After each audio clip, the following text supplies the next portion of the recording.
have, all of the knowledge and assets that they need, and are the best place to identify opportunities for themselves, responses to their own challenges, and to act on these. But of course, they need to be supported by a favorable environment and favorable conditions to do so effectively. So I don't really want to use our time together today to make the case for or against the place-based approach and its potential to help us grow equitable, fair, sustainable, and impactful economies, because I'll just make the assumption that if you're here today, you probably believe that there's something in it. Good, thanks for the thumb up. Yeah, on the other hand, what I would like to talk about today is what the current crisis is bringing to the table in terms of needs and opportunities for communities to lead the positive change they want to see for themselves. So, in other words, what are the greatest needs and opportunities right now for any place or community to transition out of crisis and into recovery, and ideally, eventually, into a thriving impact economy? So last year at the Akina Foundation, my work was very focused on supporting the growth of some social enterprise places, we call them, across Aotearoa, and the networks between them. So that was looking at how community-led initiatives could accelerate our transition towards an impact economy. So that's very complex work. It's very messy, and last year we had a mix of successes and challenges as we were trying to do so. But by working with 8 leaders in 8 different communities doing the work on the ground, we learned a lot about what seemed to work for their place in their community, and what, on the other hand, what was hindering, I would say, the growth of their local ecosystems, or their local impact ecosystems. So at the end of last year, I started putting together my own model of what, the ingredients or factors of a thriving local impact ecosystem, maybe. It's not perfect, and there are many other models out there which I looked into and got inspirations from as well. But that's my starting point. So yeah, so the question I'd like to pose today is, given what we know, and I'll talk to these about in a minute, what we know about these factors or ingredients that are necessary for places and communities to thrive in normal times. What does it look like through the lens of COVID-19? So what new or urgent needs are there for local initiatives and local investment, and what opportunities are enhanced in a way by the situation we find ourselves into? So what I'll do now is I'll talk through these ingredients or factors for local impact economies to thrive in normal time, and you'll see they're quite generic on purpose. They're meant to be quite to be relevant and meaningful for any place or community. And then I'll ask some questions as kind of a starter for discussion around questions that we could ask ourselves around community-led responses to COVID-19. So while I do this, would be amazing if you could think about your own place and your own community, however you define these, and think about existing initiatives or potential initiatives that you think would help transitioning your place or your community towards out of crisis and towards recovery and regeneration. So I see now we've got 27 people. We'll see how we go. I'll share my thinking, and then we'll see, depending on numbers, whether we do breakout sessions or not, maybe. So I shall share my screen. Now, I don't do this, share my screen. Bear with me. Cool. How's that? I can't actually see anyone anymore, so you need to tell me. Dennis, can you speak up? Not yet. Can you? No, it's no different to us. We can't see what you're sharing. Oh, really? I just press screen sharing. Share screen. Oh, yeah, sorry, desktop. Sorry, guys, bear with me. How's that? Yeah. It's great, Helene. That's good. That's good. Thank you. Thanks. Okay, so here we are, a thriving local impact ecosystem. So first ingredient, a culture of innovation, experimentation and creativity. So think like this is like innovation in economic development or social innovation. It's about impact entrepreneurship, of course, and whether it's supported or whether it's valued in a given community and how well it is valued. So in terms of, a COVID-19 response, like I'm thinking questions we could ask ourselves is what new infrastructure do we need to create the conditions for civic innovation in response to the pandemic and its implications on the way we live and the way we work. Then we've got shared language. So there's been a session earlier, I believe, on the importance of narrative. And we know that having a shared language around impact and impact businesses and impact economy is key to a community collectively owning their vision and working together towards this vision. So language and storytelling have a great role to play in difficult times in particular. So a question we may want to ask ourselves is, how can we rally behind a collective narrative that will help us navigate ambiguity and uncertainty and vulnerability? Then we've got effective comms and strong networks. So this is about the ease of sharing information and ideas within a particular community, the existence or not of strong networks to deliberate and support action. So I suppose, again, like in a new context in which we're evolving, like we should ask ourselves, are the current platforms, still relevant and effective for what it is that we need to do in terms of collaborating and making decisions quickly? Local leadership, so local leaders across business community, but also NGO and of course politicians. And I think it's about the ability of our leaders to navigate local politics, but also of course represent their community and represent, and grow the well-being of their community. So what I think we're seeing at the moment is, some people stepping up in terms of crisis. So one question we may want to ask ourselves is, who are our true leaders in terms of crisis and how do we propel them? Who's stepping up? In terms of skills and knowledge, so think about our human capital, how it is fostered, whether it's education, whether it's formal education or informal way of educating people. What does youth entrepreneurship look like in a particular community? How do we grow future leaders? What are our capability building services and mentorship in a particular community? I think right now, as we're all moving to online channels, there's always been stuff out there, but, and whilst, as part of the place-based approach, we're really convinced that in-person training and peer-to-peer support is very important. Technology has always had a role to play in transfer of knowledge. So, what it is that we could do right now to enhance transfer of knowledge more than ever before through online channels, for instance. Access to resources, infrastructure, capital. So this is about the assets of a particular community, whether they're accessible, whether they are well utilized. It's about equity and accessibility. It's about the form of fundings that are available for our impact entrepreneurs.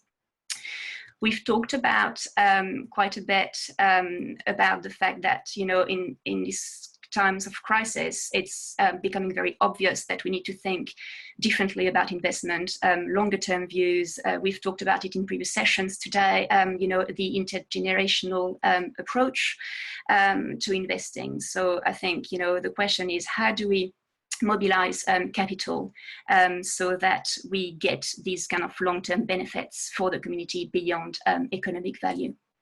And finally, collaboration and partnerships. So of course, collaboration within the community, but also putting the highlight on collaboration between sectors, because as we know, the ideal impact economy that we want to see thriving will only happen if we all do it together and everybody steps up, and that's true across sectors. So one question we may want to ask ourselves is, things like this Unconference today, right? What else do we need to do right now to accelerate true and effective collaboration? So that's kind of starting point for conversation, and I'm super keen to hear, whether this resonates for you as I talk through these things. Are there some initiatives that you've been seeing or that you've been dreaming up that you think would help your particular community or place to transition towards recovery? And any other kind of comments around community-led, work and opportunities that you would want to share with the group would be amazing. So if I stop sharing and I can see the number of people we've got now, 27. It's borderline actually, because I was telling myself, if it's up to 20, we can probably have a group conversation, and I think it would be richer. Yes, you can get the slides afterwards, no problem at all.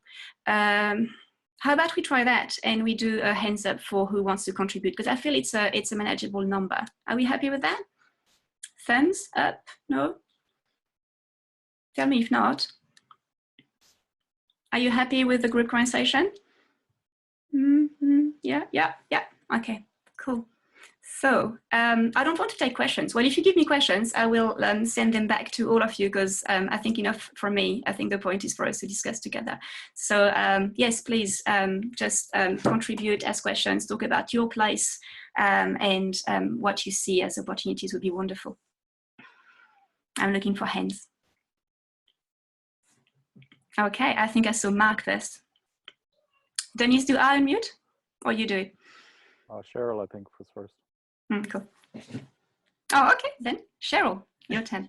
Okay, so I'm in Christchurch and part of a group called Learning City Christchurch Ako Te Tahi, trying to bring a city together in this way. And I guess what I'm interested in is there's lots of pockets of good things happening, but the moving across silos and sectors to create something richer and more diverse is the place that's difficult. And I'm wondering if, what that might look like in a post-COVID environment. How might we try and reduce that when in some respects people move closer into their silos?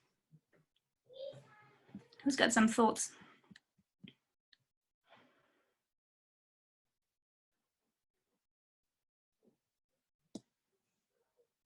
Well, I think if no one's jumping in, I think it's definitely challenging. I think, the existence of a shared language, like I mentioned, or a shared framework would really help this. It's near impossible for all sectors to speak exactly the same language, but what is the common denominator, right? What is the language that's the most relevant to all and accessible to all? And in the session just before, we were talking about reporting from the grassroots. We mentioned the regional well-being frameworks. They have different names, but some of the regions like the Waikato or Nelson Tasman organize themselves to consult with the community to actually develop their own version of, the living standard framework. That's a rough explanation, but I think that's what it is really, like the community is defining well-being for themselves. So that sort of initiative maybe gives a framework for, cross-sector responses and responsibility. That's one thought. Tanya, do you want to contribute to this? Yeah, I'm all for breaking down silos. I hate silos. It's my job to break down silos. But I'm wondering whether this whole crisis has given us, who is more connected to their neighbors than ever before? I don't know half the neighbors on here on my street because I've just moved house literally just before we went into this lahui. But I now know my neighbor next door, whereas in the last place that I lived, I didn't know my neighbor next door, and I'd been there for a year. And I'm wondering whether it's about clusters and it's also about you know, I like to use the bubble analogy, having the bubbles actually joining together, like to form a bit of a Venn diagram. So there are going to be silos. It's going to appear that there are going to be silos, and maybe we do need to kind of go back a little bit into our silos to build that connection, that community, that care, so that if we ever come up against a situation like this, then we've gone almost completely the opposite way. But how do we then strike that balance? I don't have the answer. I'm just reflecting on how we can actually find that balance between speaking across all the silos, but actually still keeping what looks like a silo for the benefit of, you know, the community, the local community. Yeah, is that, I mean, yeah. Who's? I just want to share just what it looks like in our community at the moment, just because it may shed some light on what you're saying. So after the Canterbury earthquakes, because that happened first in Darfield, the local council got the community response team working. So we have street coordinators, and while that hasn't been foolproof, it's been quite a good system. So the street coordinators have been essentially responsible to check on everyone in their street. And then as soon as this lockdown happened, a bunch of the organisations or the trusts in the district came together, and me representing the Melbourne Hub, I was the information person. So information would come to me from the medical centre and the pharmacy and what have you, and then I would distribute that out to the different organisations, and then that would go to the street coordinators who were ringing and checking on the needs, and we have like a whole rural communication. We're still missing some of those isolated people, but I wonder, like, and I keep going back to it, I thought I was coming onto this conference to learn more about what I'm going to do in the community and how we're going to help the community grow, but I keep going back to it. It's our grassroots. It's like who we are as a nation. We are a rural nation, and we do need to bridge some gaps. I like the fact that about the language, we do need more information about different sectors. We need to be able to educate people on what different sectors do so people can understand it a little bit better before we can start working together. That's sort of my thought anyway. I just want to comment on Tanya's also in terms of, I think with COVID, probably silo is a new thing. Maybe siloed with the new normal. And why I said that is during COVID, a lot of the community or agency went into their silos to regenerate the silos. And I think post-COVID, what we need to be looking at is maybe silos is no more negative. Maybe silos is the new talent or the new strength. So how do we use silo to achieve a positive impact? How do we work and take advantage of that silo? Maybe we need to work on bridging these silos. So probably that's the new normal. And so are you saying like the benefit of silos is the silos bringing like different expertise, different experience, different perspectives, and there's richness in this? And as you said in your presentation, what I observe, and you're right regarding that in terms of we've got new leaders. Those leaders, they've got new self that people are relying on. So how can we take advantage of that? And to me, I see that as a regeneration. So how can we take advantage of that in COVID? Who's got some thoughts on this, like the idea of like the new leaders who have seen like people stepping up in their communities who actually like are the leaders to be, and we've what had quite a different experience, that we've seen far more collaboration than there was as a result of COVID. And I think I wonder whether it's easier for that to occur in smaller rural communities because people know each other and it's easier to know what the need is. But it's fantastic example in Kaitiaki, they mobilised an informal community response team. They identified the needs, particularly who needed food delivered, and they got volunteers checked off by the local sergeant instead of having to wait 4 weeks for police vetting, and just got on and did it. And got a deal with the local supermarket to be able to go and arrange and get food, got an FPOS machine. They just mobilised, and I think because they all wanted to make sure everyone in their community had food, had the basics available for them. So we want to see how we can scale some of this amazing stuff that's happening in our, particularly in our rural communities. Great, thanks, Liz. Mark, I'm conscious that you raised your hand first. Do you want to contribute now? Oh, thank you. I was just thinking about the kind of opportunities and loss. Like, I live on Waiheke Island, which has been a very tourist kind of driven place. That's not likely to look the same again for a long time. So there's going to be a lot of unemployed people here, or at least people looking for other employment. And at the same time, there's this quite active kind of regeneration of nature sort of volunteer sector out here. So I just feel that's kind of quite exciting as an opportunity to go, like, what's kind of needed and what's a response that actually generates like a very kind of positive futures for people. And it's just some way of kind of bringing those groups of people together. So I thought that was kind of the territory of that first piece that you had on your slide around, yeah, what's needed or what's possible.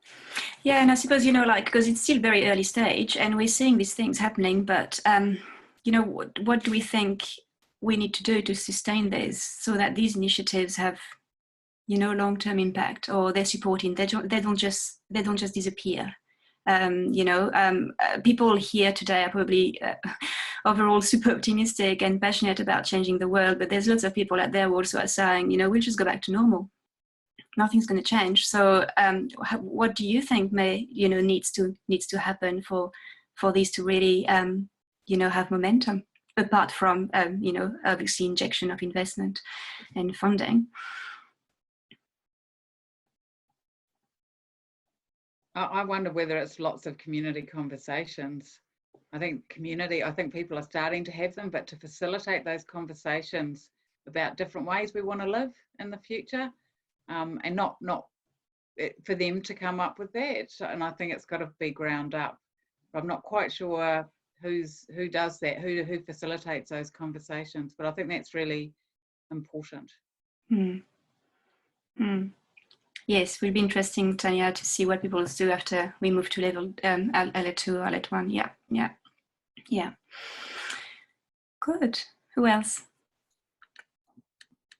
I think you make a really good point, Liz, that it's actually who's going to drive the conversations. And I think it was you, Helene, about leadership. It's going to be a leadership issue, and we look, say, to civic or national leadership, but this is not driven by that. This is going to be a bottom-up, who's got ideas, who's willing to speak or facilitate in the community. And if you've got some community cohesiveness, people will look to those people already, and then necessarily your elected officials, but those people that have the capacity to bring people together and help and facilitate the conversations. That's where the ideas will land, I believe, rather than us waiting for what? What are we waiting for? Jacinda is not going to solve our problems. She didn't cause the problem, and she's not the solution to our local initiatives. Neither is our civic leaders. It's going to be very much you and me. What do we want to do? Yeah, well, Jessica's doing quite well, but I think it's probably about like the right balance, right, of top-down, you know, frameworks that are useful, and leadership that I think gives a good, you know, gives the mood for the nation, and policies, as well as, you know, the grassroots communities. That's a big topic for another day. But yes. But also in response to what you were saying, the issue, of course, is that most of these people who are stepping up to facilitate these conversations, like today, are doing it with no funding, right? So, yeah, that definitely is a recurring problem. So I think I need to wrap up. Thank you so much. I hope that you had a chance to jump into the collaborative document and put your name down, your contacts down, and let me know if you're wanting to continue the conversation. That was really cool. Thank you so much. I'm happy we had a small-ish group. I think that was much better this way. Kia ora, thank you so much, everyone. Bye.